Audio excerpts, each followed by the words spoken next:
Well guys, today we've got to change an axle on the big truck.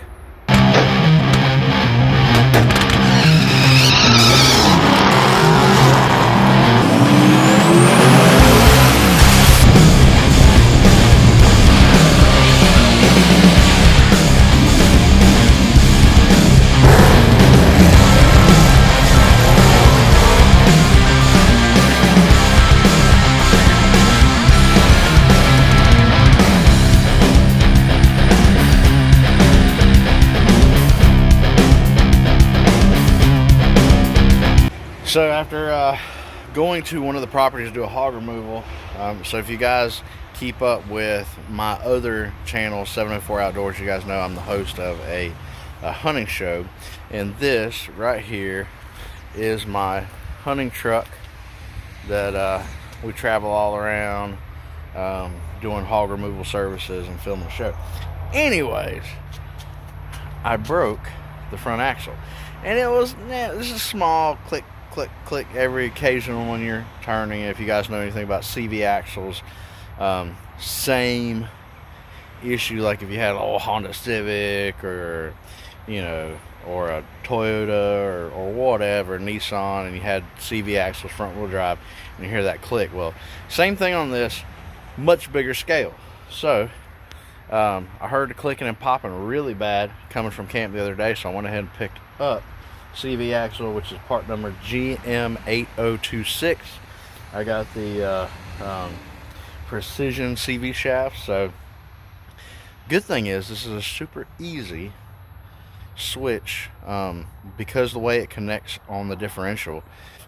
Loosen the hub bolt and then it should just slide out. So I want to show you guys real quick, and that way if you guys have to replace your front CV axles on the front of your 2500 HD or any similar setup models of Chevrolet trucks, I'm gonna show you guys how to do it, and it's pretty simple.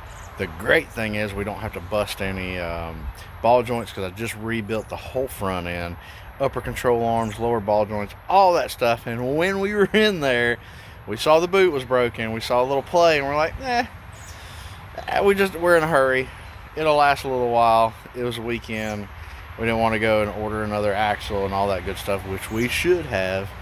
Go ahead and do it while you're in there, but you know what, we were in a hurry. I wanted to get it together and get down the road, and this is what happens. Now we're taking it apart again, but should be pretty easy, guys. So I'm gonna show you guys how to do it again. I'll tell you what size you need, but we need to take the nut off the hub, and then there's bolts that hold it to the differential. It should slide out like towards the inside of the truck, and then we'll replace it with a new one. All right, let's get to it.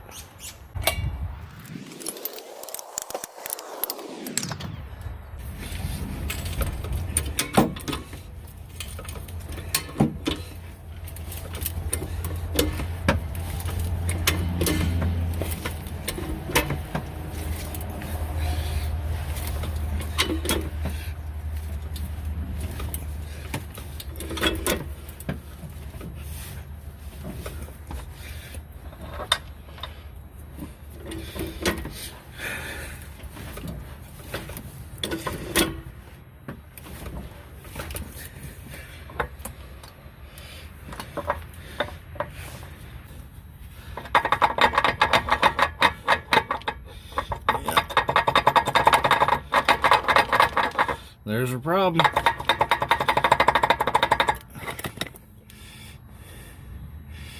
As you can see,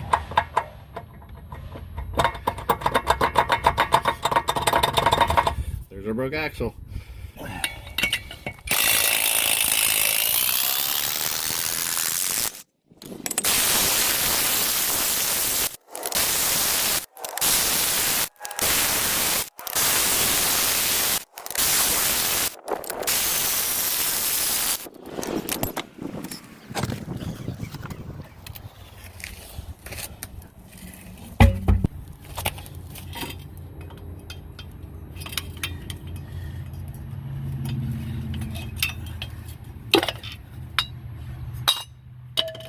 Get that off. This is a 36 millimeter nut that's on here. All right, so we may have a slight issue getting this one off, because when we like I said, I just did upper control arms, rebuilt the whole front end, and Adam put it on with his big gun, and he let it eat. So we don't have a big gun, so I'm gonna go ahead and hit it with my small 20 volt. That's probably not gonna do nothing, but if anything, I'll get a big breaker bar and break it. But we'll see what happens. All right, guys, so what I'm doing here is I got a steel bar. I took this ratchet strap nylon just to protect the threads of the studs here, and then I'm gonna put the breaker bar on there with the tube, my steel pipe here, and she broke loose. So there it is, pipe on the end of it there, and then that gave me the leverage I needed, as you guys can see, and then down she went. So don't have a big old impact and still get it done.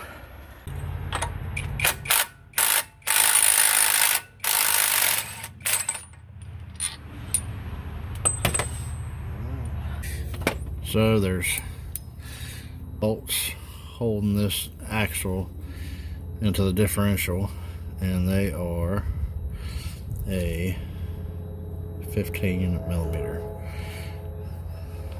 So there you go, 15.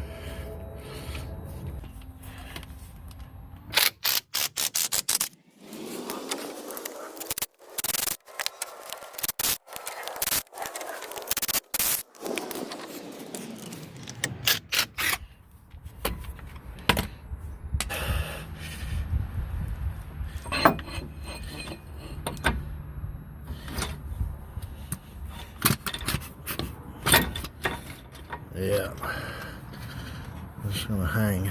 It's gonna dangle.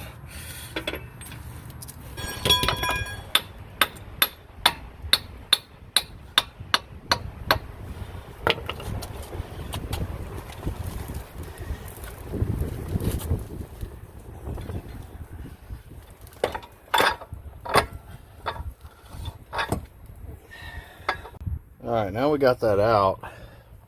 Looking back here, you can sit here and try to kind of lift this above the end of the sway arm. There's enough room up here.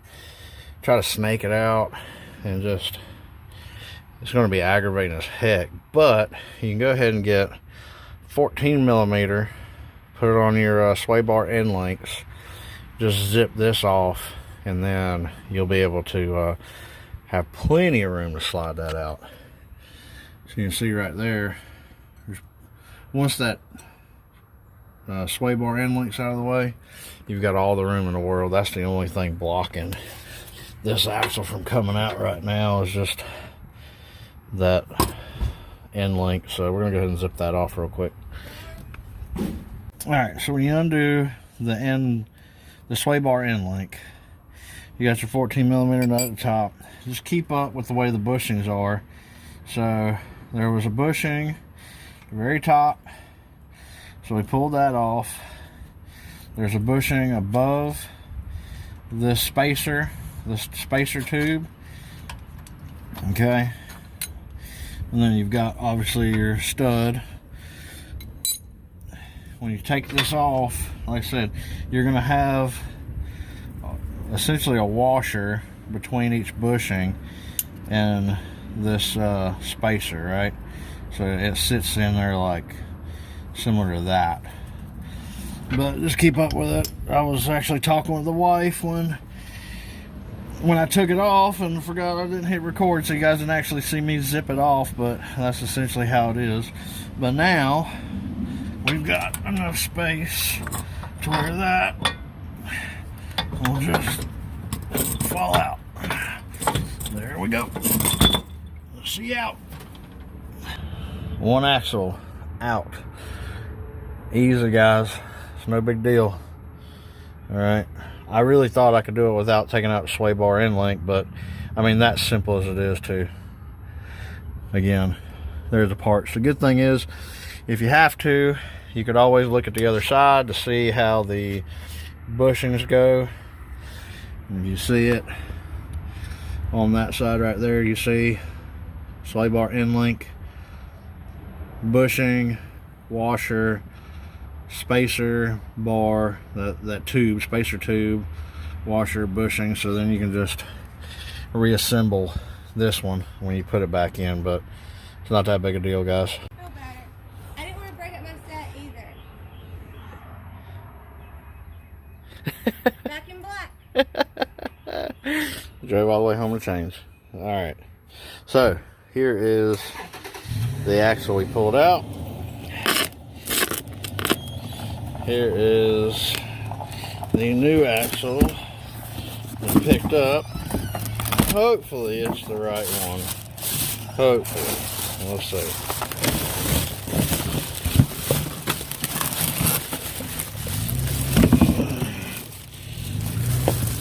Okay.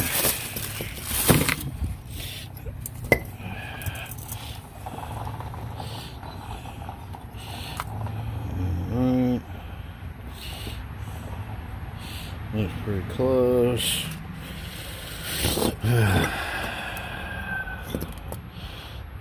That does not look the same, and that does not look the same. I wonder if these little tabs right here is what they decided to put on there instead of it being, you know, this whole ridge right here. Alright, so we did confirm this is the correct axle. So I'm going to show you. Instead of the flange that went all the way around here, they just put these 3 tabs. And so, of course, I didn't think it matched. Plus, this barrel is way bigger, which could be a good thing, I guess, but like I said, it kind of threw me off, the flange in the barrel. But after calling and checking on a couple different part numbers, it looks like they make this in an ET, which has the flange, but it's actually for extended travel for lifted trucks. And I wouldn't consider this lifted. It just it's got the keys in it and the leveling kit. So as you guys can see, I've got the you know, extended shock mounts, but again, this is not lifted. So this one will work. Let's put it in.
So all that's left is a sway bar end link and putting a tire on. So we are mounted up. So this can be a little aggravating, but I'll go back together like so. Now the distance, as you can see,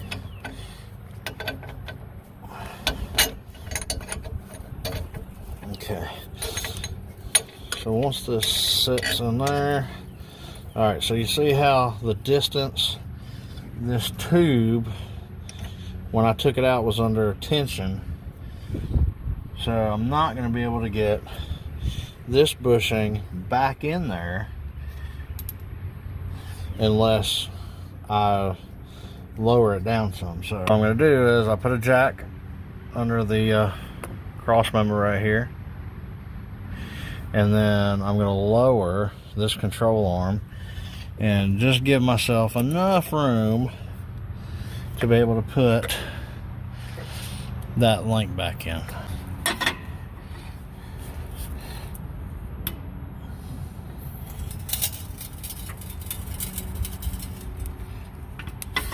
So you saw that lowered down some.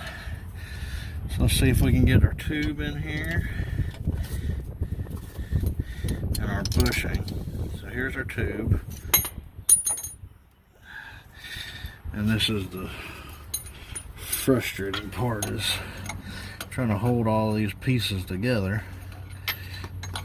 As you can tell, it's going to be frustrating. Okay. Just have some patience. Try not to throw stuff everywhere, because I'm about to. But anyway, so here's your bushing, cover, your tube. It'll go together. You just got to keep on messing with it. And then we got to lower it down some more.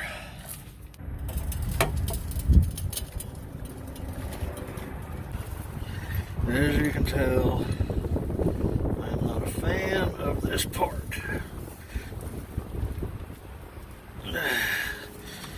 There we go. So it's in there for now. Then we got one more bushing on the top. And you got one more washer. And then you can cuss it out. So let's go back up, and we got the end link back in place.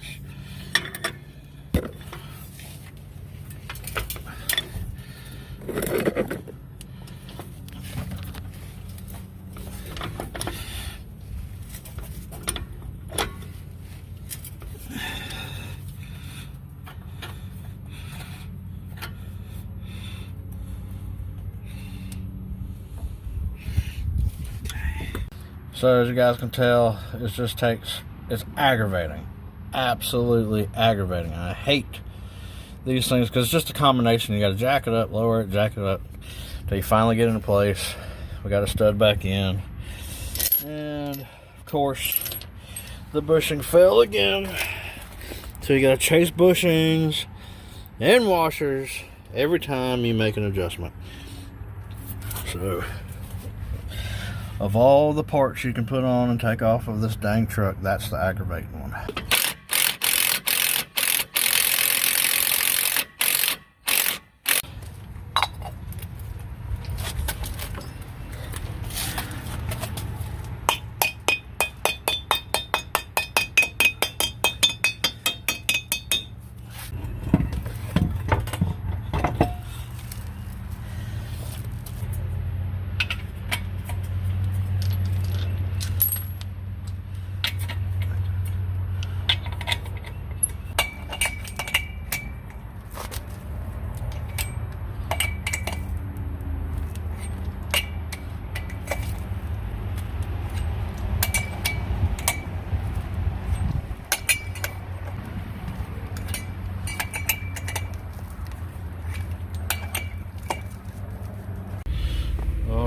So let's put it in four-wheel drive.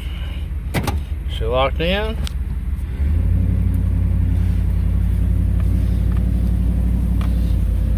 go. She's a rolling.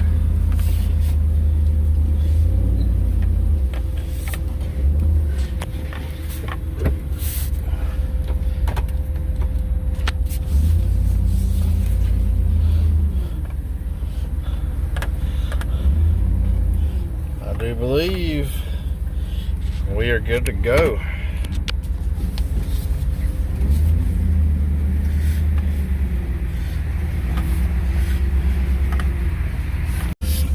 Well, y'all, as you can see, super easy. We just took it out in the field. It's real soggy out there, so I knew I could throw it in four-wheel drive and I could feel if it was grabbing or not.